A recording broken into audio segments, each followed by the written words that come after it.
On the one hand, I'm on a mission from God, but on the other hand, I'm way too unpleasant a person to be on a mission from God. Way too unpleasant a person. Way too much of a loser. Part 1. Analysis of Games. Chapter 1. Structural Analysis. Observation of spontaneous social activity, most productively carried out in certain kinds of psychotherapy groups, reveals that from time to time people show noticeable changes in posture, viewpoint, voice, vocabulary, and other aspects of behavior. These behavioral changes are often accompanied by shifts in feeling. In a given individual, a certain set of behavior patterns corresponds to one state of mind, while another set is related to a different psychic attitude, often inconsistent with the first. These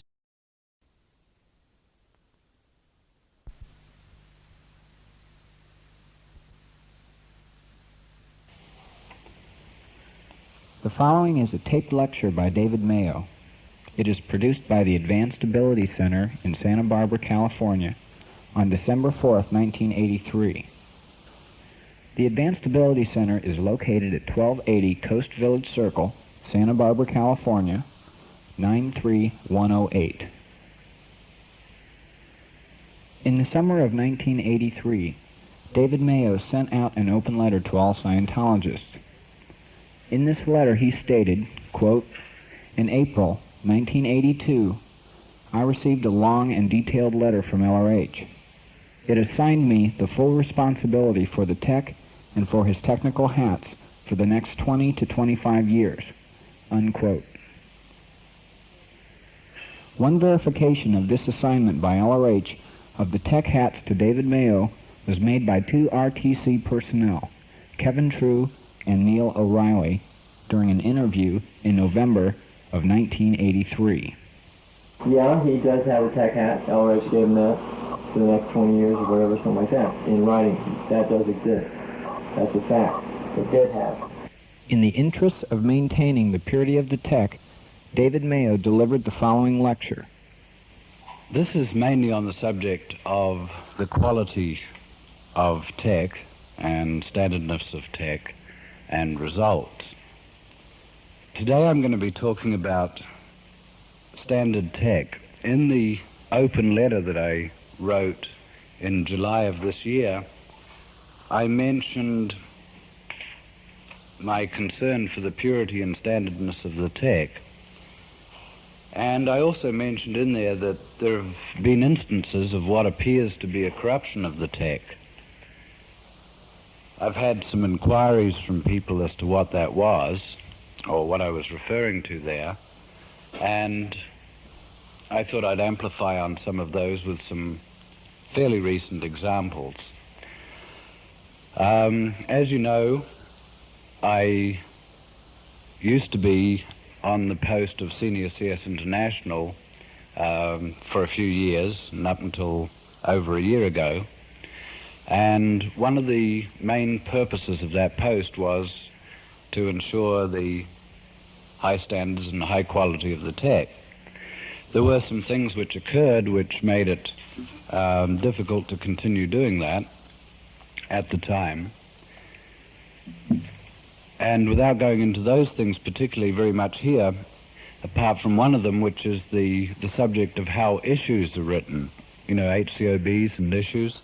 And you've probably seen various HCOBs or PLs that have come out over L. Ron Hubbard's name, and at other times you've seen issues that have come out as assisted by somebody. One of the things that I used to feel very strongly about at the time was that I felt that if I or somebody else was ordered to write an HCOB by LRH, that it should state assisted by and who it was assisted by at the bottom of it. In other words, I felt that an issue should state who wrote it. In other words, if it was written by LRH, it should state so, and if it was written by somebody else, it should state that.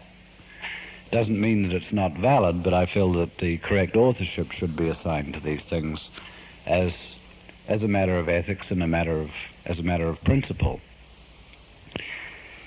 So, anyway, there have been some issues that have come out recently which I thought I should comment on. I've noticed that there's been a change, and I don't know how many people are familiar with the initials at the end of an issue. This one, for example, at the bottom of it, it is LRH PM and then the typist's initials. And from my experience, I would assume that would be, the PM would probably stand for somebody called Phoebe Maurer, although the issue doesn't say assisted by, whereas I feel that they should say assisted by or as written by or something else. Anyway, there have been some issues about the grade chart that have come out. And over the years, from 1978 on up to PT, there have been some changes in the grade chart. These started with the announcement of people going clear on NED and the subject of Dinetic Clear. With all of these things, there is an immediate rush of people who are, say, what we could call a backlog, people who were Dinetic Clear and attested to it at the time or soon thereafter. And after the initial backlog or wave of these people was caught up, something that I began to notice was what I can simply call false attests. A large number of people were being sent to attest to clear who hadn't in fact made clear. And unfortunately, some of these people then went on up onto OT levels and had a hard time on OT levels, or did the OT levels without them biting, as we say, by which is meant without them running successfully and without the person making the gains that they would expect to get out of the OT levels. Now, this brings us to what I consider to be a very important thing, which is the purpose of auditing. And so let's just take a quick look at what the purpose of auditing is. First, by looking at maybe what it isn't. The purpose of auditing isn't so that one can get a piece of paper, obviously. And it isn't so that one can have different numbers assigned to one.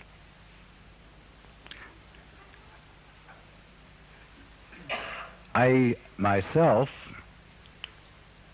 and I'm sure everybody here did too, wanted to be able to make gains in life and livingness, wanted to become more able, wanted to improve my memory, wanted to raise my intelligence, wanted to improve my personality, wanted to be able to get along better with people, and, of course, wanted to attain what we could call theta abilities, wanted to be more able as a being or as a spiritual being.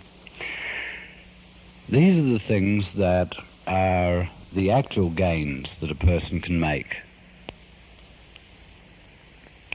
It's not a matter of significances or statuses or numbers or anything like that. Now, over the years, there have been several times when the real purpose of auditing has been set aside for one reason or another, and we've had what has been called a quickie era. In other words, people have very rapidly gone up through grades or levels without making the gains. Each time that's happened, each time there's been a wave of that, it's resulted in people reaching a higher level on the grade chart than what they've actually attained.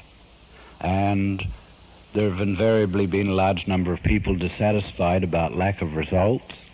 And I'm sure you've seen lots of examples of what people have referred to as, quote, OTs who can't communicate, or a quote OT who still has problems, and so on.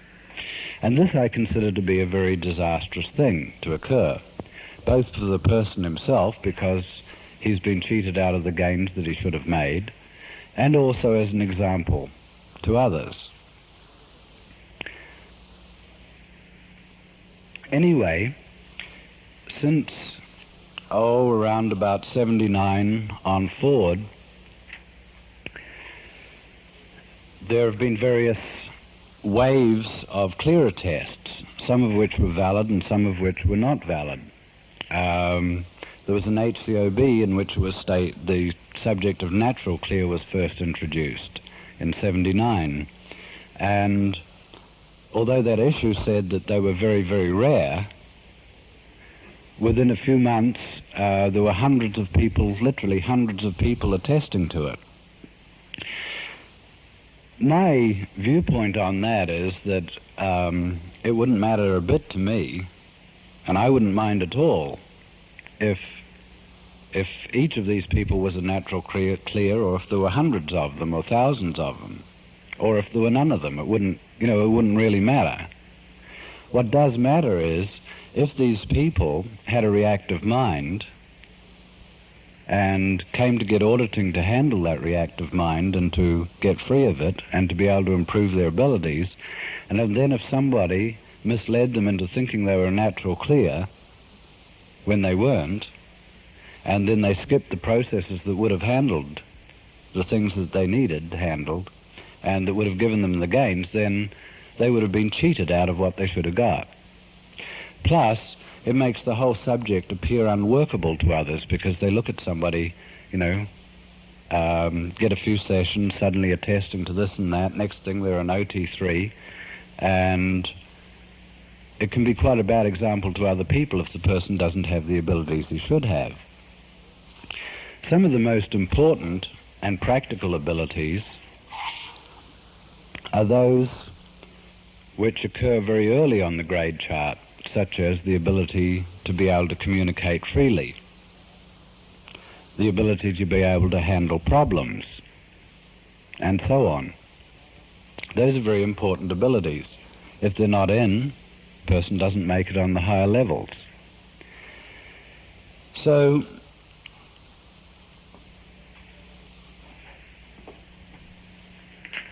there's an earlier time when this occurred, in the late 60s and early 70s, and this is what LRH said about it on 21 June 1970 in an HCOB called Superficial Actions. He says there is a point where speed is simply a cover for a cheap, worthless product. And he goes on to give an example of somebody saying, yes, but we sell result. If we can get 200 PCs done in 100 auditing minutes, we would make £18,233 clear profit. He goes on in the HCOB to say, well, the cruel answer to that was when orgs began to do that on lower grades, they didn't attain the result on the PC and stats went down. Quickie grades, instead of making fortunes for one and all, crashed the whole Scientology network, because quickie results are lazy and dishonest. Let's just face up to the facts of life. Selling out the integrity of the subject for a buck wrecks the subject. And again, another reference,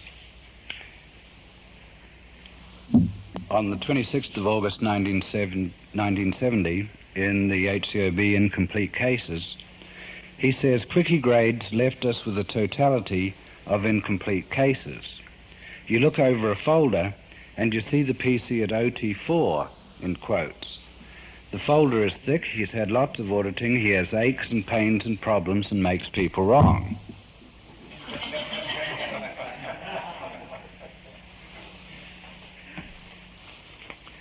Now, there's an SOED number 2379 International dated 5 November 1983, which was written by Services Exec International and Senior CS International. I want to read you a statement out of this. At the lower levels of the bridge, introductory services, the routes onto the bridge, grade 0 to 4, NED, right up to clear, the route is very, very fast. And looking at the chart, you can see that the distance from the first services up to clear is a short one too. And this issue is entitled Questions and Answers on the New Grade Chart. From my way of thinking, and as I understand that, I feel that that will be interpreted to mean what it says, which is it's very, very fast up through grade 0 to 4 and NED and clear. And unfortunately, I think it would be too bad if people didn't make their grades. There's another issue that came out around the same date on the 2nd of October 1983, and it's an HCOB and the writer's initials are PM. And it states here, in the instance of someone who did not make lower levels before OT1, yet started on the OT levels anyway, called a bypassed case, the person after OT3 could be put back to complete some lower action that he did not honestly attain. This would only be done at an AO. And then it says it is very important that a PC be fully prepared with the purification rundown objectives and any other needed drug handling steps, lower grades and any other needed lower grade chart actions before he goes on to NED and goes clear. So it says it's very important that the person gets these actions, but at the same time we have this questions and answers on the new grade chart that says it's very, very quick. So I feel that that is the beginning of a wave of a new compromise of technical integrity, and that's why I'm mentioning it today. All too often we've seen people who have been OT3 or OT7 in name only and couldn't handle their communication, their problems, went around committing overts and dramatizing ARC breaks and service facsimiles and so on. And I feel that we should put an end to that sort of thing. And this is part of the reason why I feel I'm here where I am now and doing what I'm doing, which is in the hopes of maintaining technical integrity. This same SOED, I'll call it Q&A on the new grade chart for short, questions and answers.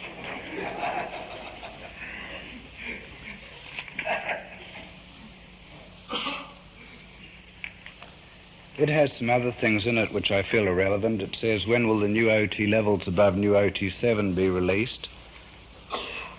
And that's the Q and the A. These levels will be released when every org on the planet has reached the size of Old St. Hill.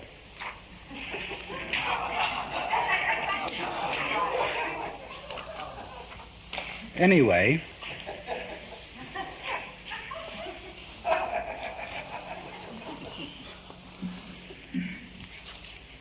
now on a more serious note,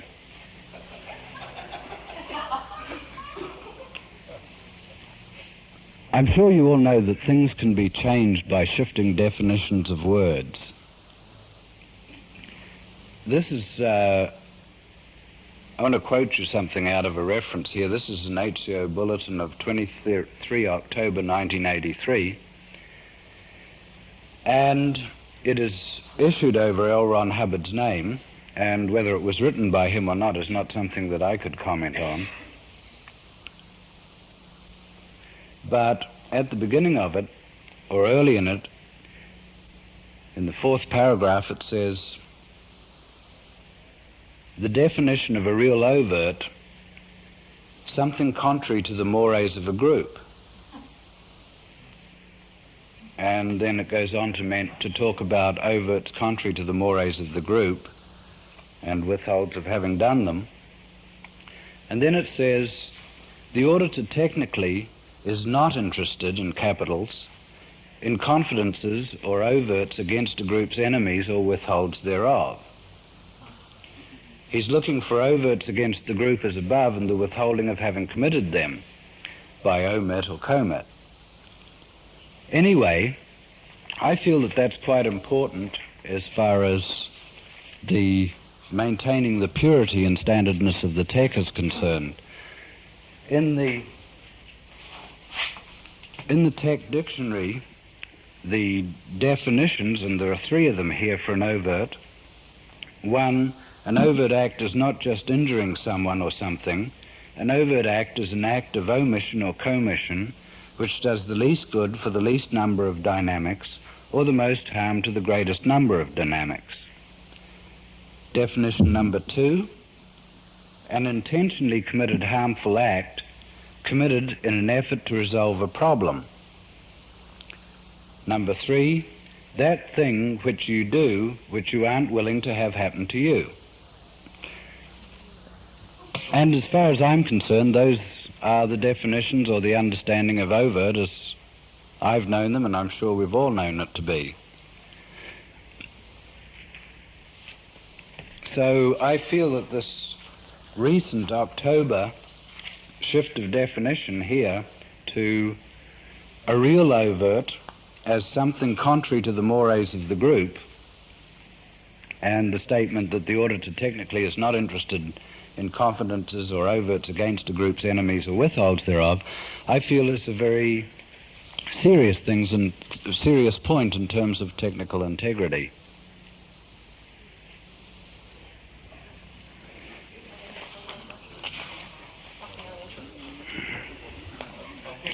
I feel that it will affect the case gain of PCs generally, because if people don't get off harmful actions, don't get off their harmful acts, they won't feel the relief and the betterment from having gotten them off or confessed them. And also I feel that the door is opened here to give license to people to commit harmful actions, provided they're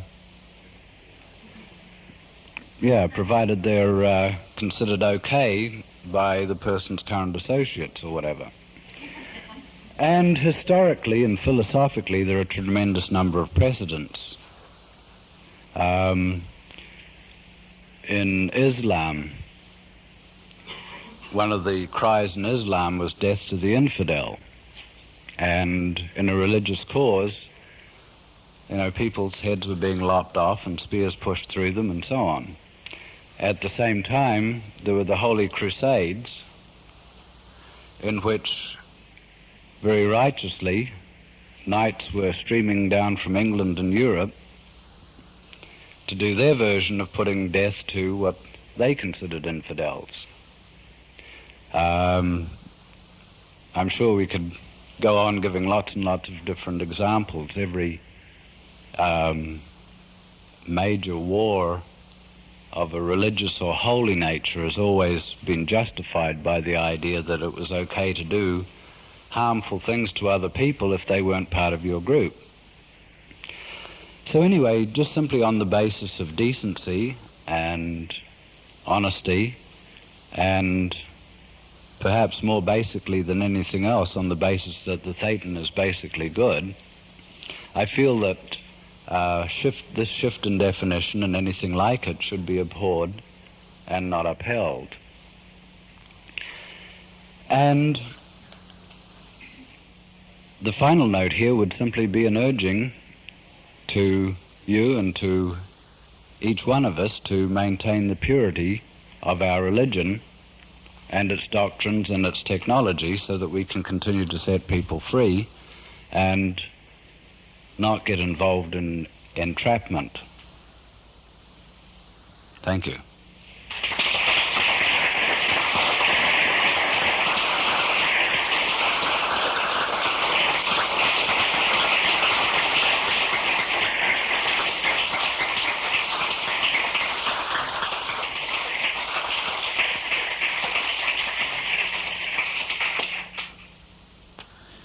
If you should want additional copies of this taped lecture, or if you wish to communicate to David Mayo or anyone at the Advanced Ability Center, please write the AAC 1280 Coast Village Circle, Santa Barbara, California, 93108.